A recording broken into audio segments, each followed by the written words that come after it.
1995. One season, 8 rallies, one team, 2 men. One rally that changed the course of history. 1995 was a year like no other. We had rule change, intrigue, controversy, and a title decider that thrilled a generation and passed into legend. That's when he really showed his true class. He was extremely upset, and we were watching him like a hawk in case, it brought us all into disrepute, frankly. It was a breakthrough performance. It was like what put us on the map, what put Colin on the map. This is the story of Colin McRae's 1995 RAC Rally. But it's a story that starts on the previous round in Spain. Subaru teammates McRae and Sainz were fighting for the lead, placing team principal David Richards in a very difficult position. So when we got to the end of the second to last day in that evening, I sat down with Colin, and Jimmy was there as well. Clearly, it's not it's not an easy conversation, and it's not something Colin wanted to hear, because I'm sure he had his eyes set firmly on that title, that World Championship Drivers' title. This was something extraordinary for Subaru to potentially win the World Manufacturers' title. This little company from Japan who are taking on the might of Ford, of Toyota, of Lancia, all the big superpowers in rally. And there we were on the verge of winning a world title. So the number one priority for us as a team was to capture that manufacturer's title. And I needed both cars at the finish. Clearly, as the day evolved, it became very clear. Colin had no intention of abiding by those team rules. When the incident of Nigel in the middle of the road and John Spiller trying to wave him down, he had every intention of going on to try and win the rally himself. But that was just totally unacceptable to me. That was, if you run a team, you have to have, it's like a military organisation. You can't have people doing what they think is right for them and not right for the team. Colin was pretty wound up, and there was a couple of us who thought that it might just escalate a little bit more, shall we say, and we were watching him like a hawk in case it brought us all into disrepute, frankly. He was extremely upset, and we were a little bit concerned his volatile nature might spill out, shall we say.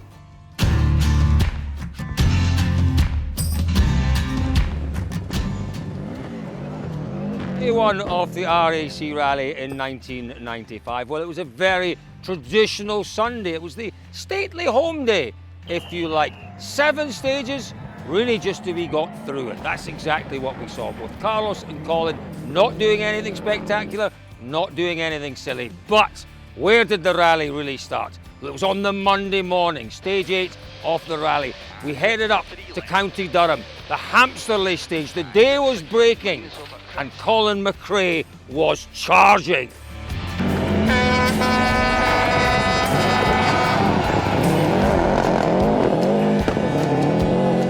That was decisive from Colin, and that's what undermined Carlos's confidence and gave him that worry that whatever happened, that was in the back of his mind, that Colin could take 20 seconds out of him on one stage like that. I remember Carlos coming out of that stage thinking, or seeing the times and sort of reflecting, how is that possible? And you watched just his mind going about, could there be something going on here? And he had to be reminded there was an onboard TV camera. So after that charging start in Hamsterley, 28 seconds faster than anybody, the crews moved into Kielder, Pundershaw, 36 miles. Immediately Colin had a problem. Dropped a couple of minutes with a puncture. 2 stages, quickest on both, then into Kershope, an even bigger problem. Front right suspension was broken. He came out of the stage and he had to fix it himself. He had to make it from Kershope, the end of the stage, down the motorway to Penrith, where the team was waiting for him to service. We prepared the front corner, basically built a strut, an upright, TCA, drive shaft, built it all as one, because it's the easiest way to change it. Just take the whole lot off as one and put the whole lot back on as one. It's the quickest and easiest way to change it. I remember Colin and the punches and the crazy split times coming through. And our first reaction, I remember David saying, some idiots got that split time wrong because Colin's not plus 50, he's minus 10. You know, they must have got the minute wrong. Yeah. And then find out, no, Colin's been parked up for a minute and a half or whatever, changing his puncture. So it was chaotic. From our side, it put the pressure back on the car crew and the team, because every night we had to use that 45 minutes of service, and absolutely every minute of it. Incredible work by the Subaru team, as everyone would have expected, to get McRae back out from that service into Penrith and off towards the Grisdale stages, where, David, any strategy that McRae and Subaru might have had was out the window. Completely. It had to be, didn't it? Because, you know, there was a strategy. It was flat out. You know, there was no other way. And Grisdale wasn't an easy place, Colin. You know, twice in the previous 3 years it had cost Colin the rally, that place, but not this time.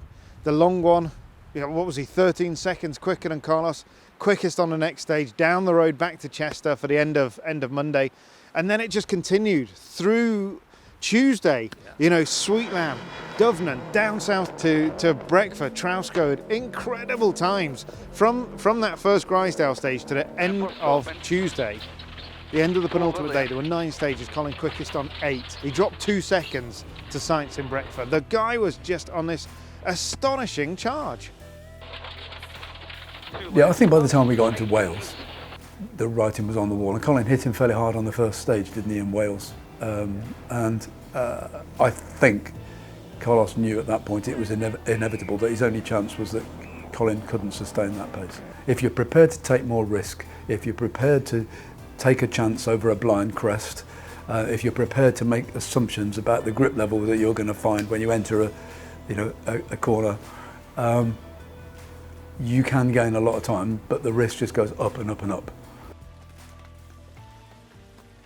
It's Wednesday, the 22nd of November. It is the final day of the RAC Rally. We have 7 stages ahead of all our crews. Colin McRae, the night before on the run through Sweet Lamb Haffron, had just retaken the lead of the rally, David, for the first time since that incredible opening stage on Monday morning. Apprehension, nerves. He's about potentially to make history, David. What happened? He went and played pool. What do you mean he went and played pool? He went for a game of pool. So they started the day in Chester, 70 miles up the road. Service ahead of the final day was about half a mile back up the road here. He didn't want to sit outside waiting to go into service. So he obviously they arrived early, so he drove down here, stopped maybe for a cup of coffee, and just went in and played some pool. Yeah, in this room here, we believe, this room just to the left of the pub. And David, it's one of those things that when you hear it first, and you told me the story, it sounds like an urban legend, but it's not. You've done your research, and you think there might be a bit of something in this. It was a way to relax, but there may have been something else going on there. For sure, you know, because he'd taken 22 seconds out of Carlos in Sweet Lamb Haffron the night before, so he was 17 seconds in the lead. He was in Carlos's head a little bit there. What better way when Carlos is saying, "Where's Colin?" "Oh, he's playing pool." "He's what?" Can you imagine what that would have done to Carlos's head? I mean, Colin was just relaxing, but he knew that it was a bit of mind games as well, and it was, you know, it was his way to set himself up for the biggest day of his life. Biggest day of Colin's life, an incredible final day of the rally, starting right here. 4 left minus tightens line and 6 left, 50. Left over crest into 4 right, 150. 6 right, tightens 200. 6 crest, 50, turn 2 left plus narrows into. It's not just about his familiarity with British forests or whatever that he'd grown up rallying that did give him an advantage over Carlos, no matter how many times Carlos had done Rally GB. It was also about Colin being prepared to take a level of risk, whatever level of risk is necessary to win the rally. But it was a breakthrough performance. It was like what put us on the map, what put Colin on the map. 6 crest and 6 crest, 50 to stop. Yes, spot on. That'll do for me, eh?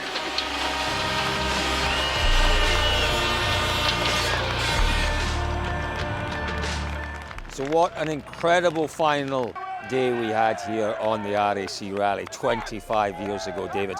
Colin McRae, Derek Ringer, they came to this, the final stage, in the perfect position. A 35-second lead, 19 kilometres, just 12 or so miles to go through this stage, and it was the place to be. The atmosphere here, David, was quite incredible. It was astonishing, but I think what we have to say as well is what a day they'd had, that final day. There were 7 stages, quickest on 6 of them. And even in this stage, fastest by a second, beat signs by a second. There was no throttling back, Cole. They just kept it lit all the way through. But yeah, this point right here. You were here. I was here on that day 25 years ago. I was here with my father. This was the stop line, so we wouldn't have been here. We would have been just about 100 yards past there.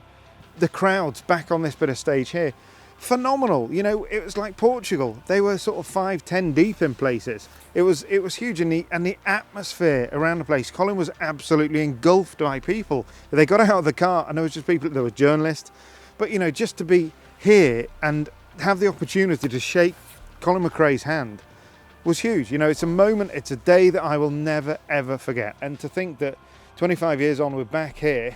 It's quite incredible. It is incredible. So as David said, 25 years ago at this spot, history was made. The celebrations continued down at Chester Racecourse.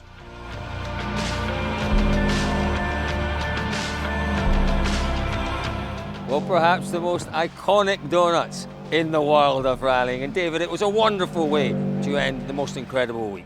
It was totally spectacular, wasn't it? With thousands of people in the grandstands. And like you say, Colin, it was right here, this very car park, to see those donuts being done, to celebrate, what had been an incredible 4 days. And Britain's first ever World Rally Champions. Yeah, it was an incredible achievement, wasn't it? And it very much ushered in a golden era in rallying in the UK. Colin McRae, the 1995 World Rally Champion.